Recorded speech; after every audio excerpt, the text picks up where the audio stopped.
ज्या कमी शिकलेल्या शिक्षितच पाहिजे असं नाही, परंतु सामान्यांची कामं खरं तर मार्गी लावणं हे देखील महत्वाचं असतं आणि त्यांच्या जोरावर खरं तर जिल्हा परिषद सदस्य होता येतं हे तुम्ही दाखवून केलेलं आहे।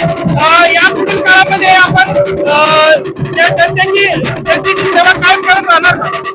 हो करणार ना, जनतेची सेवा मी कायम करणार। खरं तर ह्या होत्या नेहाताई बापूभाऊ पाटे जिल्हा परिषद समितीकडे होता। खरं तर एकंदर त्यांचा विजय झालाय। आपण पाहतो समर्थकांना देखील या ठिकाणी मोठ्या प्रमाणात उत्साह आपल्याला पाहायला मिळतोय आणि धन्यवाद ताई, आमच्याशी बातचीत केल्याबद्दल धन्यवाद। ओके, तर आपल्या सोबत पंचायत समिती सदस्य देखील या ठिकाणी निवडून आले सुषमाताई अर्जुन वावळ। तर आपला देखील विजय झालाय, काय सांगा?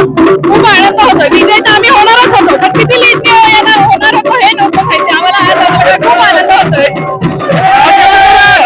या ठिकाणी जनतेचा समर्थकांचा उत्कृष्ट प्रतिसाद आहे आणि विरोधकांना तुम्ही काय सल्ला द्याल? विरोधकांनी पण आमच्यात सहभागी झालं तरी चालेल, आम्ही कधीच विरोधकांना कधी केलेलं नाहीये। जे आमच्या आहे ते आमच्या बरोबर राहणार आहे। एकंदरीत आता आपण काय या भागासाठी काय कामं करणार आहे? खूप कामं करणार आहे, आम्हाला सेवाच करायची होती आणि सेवेसाठी जी आम्हाला संधी दिली आहे ती आम्ही पूर्ण जनतेची सेवा करू।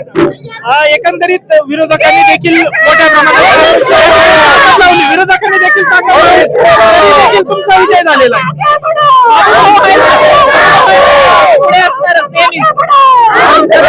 या ठिकाणी जे काही निवडून आलेले सदस्य असतील त्यांनी खरं तर या ठिकाणी विश्वास दाखवलाय। बाबूभाऊ पाटे खरं तर आमच्या पाठीमागे खंबीरपणे उभे आहेत, त्यामुळे आम्ही निवडून तर 100% येणार असा विश्वास देखील या ठिकाणी व्यक्त केलेला आहे।